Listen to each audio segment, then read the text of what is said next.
ख्वाबों का क्या है, जिंदगी के इस बैंक में इनका बैलेंस कभी कम नहीं होता। आप एक किश्त चुकाते हैं तो कहीं दूसरी कोई किश्त चढ़ जाया करती है। ख्वाब और किश्त बढ़ते ही चले जाते हैं। यूं भी तो किसी छोटे से शहर के मामूली से दिखने वाले कमरे के किसी सिरहाने पर रखे होते हैं। ये ख्वाब कहाँ सोने देते हैं। दिलचस्प बात यह है कि जिन्हें हम ज्यादातर ख्वाबों की संज्ञा देते फिरते हैं, वो दरअसल जरूरतों के विशेषण होते हैं। किसी हजरत की मुफलिसी की आजमाइश में गौर कीजिएगा, ये त्योहार सबसे आगे होते हैं। और अगर महज उनका होना काफी ना हो तो जनाब वो अक्सर महीने की आखिर में आ धमकने का हौसला भी रखते हैं। 90 का दशक शुरू तो हुआ था, मगर 80 वाली ठाठ जो अनिकेत बाबू ने ठेकेदारी के रुआब में बनाई थी, ढलने लगी थी। दरअसल काम तो उनका था, मगर नाम पर किसी और के था। उन नामवर ने धीरे धीरे हाथ खींच लिया और फिर काम भी जाता रहा। ऐसे में काफी जद्दोजहद के बाद एक सरकारी नौकरी का सहारा मिल पाया।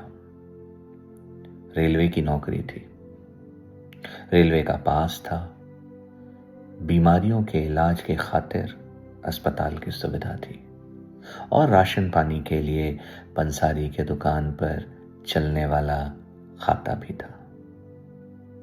हाँ, मगर जेब में बहुत टटोलने पर भी 50 पैसे या 1 रुपए की वानगी से ज्यादा कुछ न था। बिना जमीन जायदाद या साइड इनकम वाले हजरातों का हाल कमोवेश ऐसा ही था देश में। मिडिल क्लास में लोअर शब्द से सुशोभित होने वाले लोग यही हजरात थे। उस रोज सुबह घर से निकलते वक्त बीवी और बच्चों ने याद दिला दिया था कि होली आने को है। आते आते 2-4 दिन उधार मिल जाने की फिराक में निकले, मगर कुछ बात ना बन सकी। त्योहारों के तकाजे तो हर घर में एक से ही रहे होंगे। ऐसे में जाहिर है कि नींद इंतजाम की ख्वाहिश लिए उड़ चुकी थी। अपनों पर यह बात जाहिर ना हो, लिहाजा स्टाफ क्वार्टर में वो पूरा हफ्ता बिताने की बात वो पहले ही कहकर निकल पड़ा था।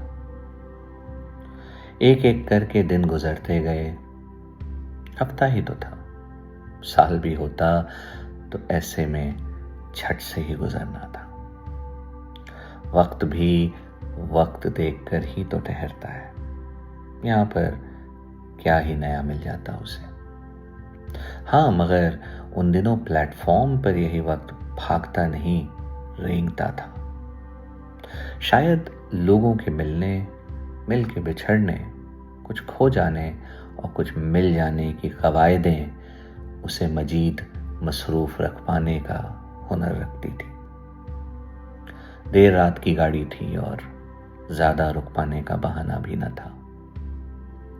ऐसे में दफ्तर से निकलकर अनिकेत ने सीधे स्टेशन की ओर जाना ही बेहतर समझा। पैसों का इंतजाम नहीं हो सका था और किसी और से कर्जा मिल पाने की उम्मीद भी जा चुकी थी। जाहिर है प्लेटफॉर्म पर वक्त का काटा जाना बहुत भारी था। लिहाजा स्टेशन के पास वाले बाजार में चहलकदमी की सूझी। उसे तकरीबन 2.5 से 3 घंटे गुजारने थे।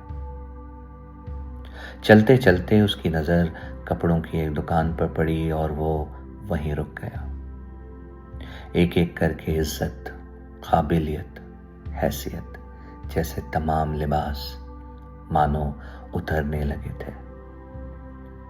ठहरने और आगे बढ़ जाने की होड़ में अनिकेत की नजर एक और बैठे दुकान के मालिक पर पड़ी। नजर बचा पाता कि सेठ जी आवाज दे बैठे, आइए भाई साहब, क्या दिखाऊं। अनिकेत ने मन ही मन सोचा कि आईना तो दिखाई दिया है खुद को, वो भी मुफ्त में, अब और क्या खाक दिखाएंगे। अंदर आ जाएं सर, बैठे इधर, सेठ ने जोर देकर कहा। जी, बच्चों के लिए कपड़े देख रहा था, मगर क्या, बहुत वैरायटी है हमारे यहाँ, अब देखें तो सही। ये कहते हुए एक एक करके वो कपड़ों की थान दिखाने लगे। अनिकेत ने अपने तीनों बच्चों की पसंद के मुताबिक कपड़ों को अलग रखवाते हुए कहा, फिलहाल पैसे नहीं है मेरे पास, आपके कहने पर पसंद तो कर लिया, मगर मैं ये कपड़े ले नहीं पाऊंगा। सेठ ने मुस्कुराते हुए कहा, भाई जब पसंद कर लिया तो छोड़ना क्यों, ऐसे ही ले जाइए, जब पैसे आ जाएं दे जाइएगा। और कपड़ों को तय कर पास पड़े थैले में रख दिया। उधार और इज्जत दोनों साथ में कम मिला करते हैं। अपने लिए उस अजनबी की आंखों में आत्मीयता देखकर अनिकेत का मन पसीज उठा। हाथ जोड़ने के लिए हाथ ऊपर करता उससे पहले ही सेठ ने कपड़ों का थैला थमाते हुए कहा, आते रहिएगा। नम आंखों से अनिकेत ने थैला उठाया और स्टेशन की तरफ बढ़ चला। प्लेटफॉर्म पर आदतन वक्त काफी धीरे चल रहा था और हमेशा की तरह ट्रेन लेट थी। खैर, अब सफर उतना लंबा नहीं लग रहा था जितने के बीते कुछ दिन गुजरे थे। ट्रेन आई, कब चली और कब आंख लग गई ये पता न चला। सुबह हुई तो एक खूबसूरत ख्वाब से जागने की गर्मजोशी आंखों में नमी लिए बैठी थी। जो पिछली रात ठहर गई थी वो आंखें अब छलकने लगी थी। चाय चाय की आवाज ने झकझोरा तो प्लेटफॉर्म पर रेलगाड़ी के रुकने का एहसास हुआ। अनिकेत ने थैले को अपनी ओर खींचा और उसे लिए डब्बे से बाहर निकल पड़ा। स्टेशन पर दौड़ भाग हमेशा की तरह ही थी, मगर लोगों के कपड़ों और चाल ढाल में होली की शिरकत साफ जाहिर हो रही थी। रंग दुकानों पर बिकने लगे थे, मगर अब उन्हें खरीद पाने का इंतजाम करना